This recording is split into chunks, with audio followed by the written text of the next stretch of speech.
Hello friends, स्वागत है आपका हमारे चैनल डाइव इनसाइट पे। First of all, thank you all for watching our last video on finance. Last video में हमने जाना था कि फाइनेंस तीन प्रकार के होते हैं: पर्सनल फाइनेंस, कॉर्पोरेट फाइनेंस और पब्लिक फाइनेंस। आज हम इनकी कैटेगरीज के बारे में डिस्कस करेंगे।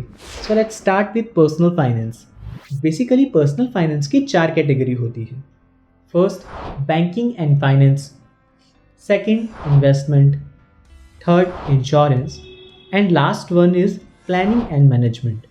बात करें बैंकिंग एंड फाइनेंस की, तो इसमें आता है saving account, credit card, loans etcetera, जो ज़्यादातर पीपल यूज़ करते हैं।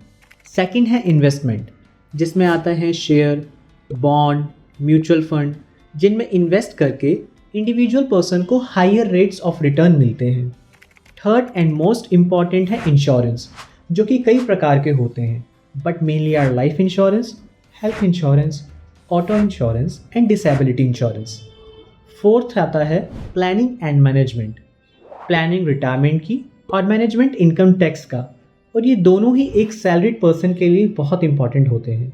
तो हमने डिस्कस किया types of personal finance.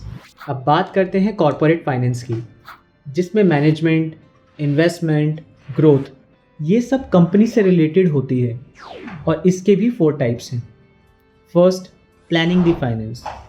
Second, raising the finance. Third, investing the finance. And fourth, monitoring the finance. Planning the finance, इसमें कंपनी के फाइनेंस को प्लान किया जाता है कुछ क्वेश्चंस को ध्यान में रखते हुए, जैसे कंपनी को कितने फंड की रिक्वायरमेंट है, रिक्वायर्ड फंड को किन किन सोर्सेज से अरेंज किया जा सकता है, और मिलने वाले फंड को किस सेक्टर में लगाया जाए जिससे कि कंपनी को प्रॉफिट हो। अब प्लानिंग तो हो गई, नेक्स्ट स्टेप है रेजिंग द फाइनेंस। पैसे कैसे अरेंज करें जिससे कंपनी ग्रो करे या फिर न्यू प्रोजेक्ट में इन्वेस्ट कर सके। तो इसमें आता है net earning from operations, shares, debentures, bank, NBFC, corporate bond and creditors etcetera. चलो, अब फंड तो आ गया, तो इसे इन्वेस्ट भी करना है, और यहाँ आता है इन्वेस्टिंग द फाइनेंस। पैसे को इन्वेस्ट कहाँ करें। यहाँ पर 2 कैटेगरी होती है, fix capital and working capital. Fix capital में आता है लैंड, बिल्डिंग, मशीन एक्सेट्रा, जो रिपीटेडली और लंबे समय के लिए यूज़ होती हैं, उन पे इन्वेस्ट करना। और वर्किंग कैपिटल मतलब investing on raw materials and paying day to day expenses like salaries, rent, taxes, electricity bills etcetera. अब फोर्थ है मॉनिटरिंग द फाइनेंस।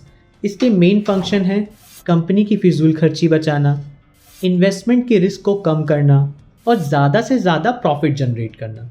ये था कॉर्पोरेट फाइनेंस। अब बात करते हैं पब्लिक फाइनेंस की, जिसमें आता है गवर्नमेंट कैसे कंट्री को मैनेज करती है, उनकी नीड और रिसोर्सेज को कैसे पूरा करती है। इसकी भी 4 कैटेगरीज हैं। First, public revenue. Second, public expenditure. Third, public debt. Fourth, financial administration. Public revenue, चाहे कोई घर हो, कंपनी हो या कंट्री, इन सब को रन करने के लिए एक मोस्ट इम्पॉर्टेंट टूल की ज़रूरत है, और वो है फंड। और ये फंड सरकार के पास आता कहाँ से है, तो ये आता है direct and indirect taxes, fine, services fees etcetera से, जिसे पब्लिक रेवेन्यू कहते हैं। सेकंड है पब्लिक एक्सपेंडिचर।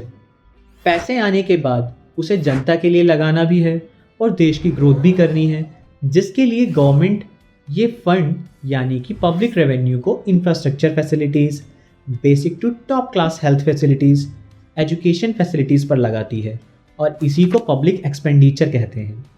थर्ड है पब्लिक डेट। अब पब्लिक डेट क्या होता है?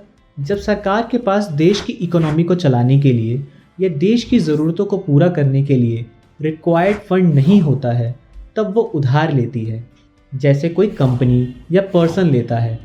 इसी को पब्लिक डेट कहते हैं। ये डेट 2 प्रकार के होते हैं। एक है एक्सटर्नल डेट, जो कि एक कंट्री की गवर्नमेंट दूसरी कंट्री से लेती है।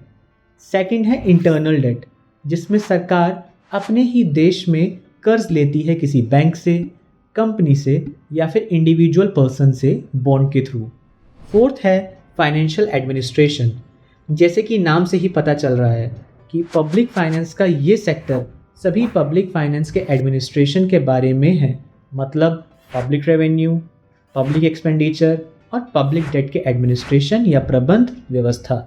जैसे एडमिनिस्ट्रेशन में सरकारी बजट और विभिन्न गवर्नमेंट पॉलिसी को तैयार करना, उन्हें इम्प्लीमेंट करना या फिर डिसमिस करना।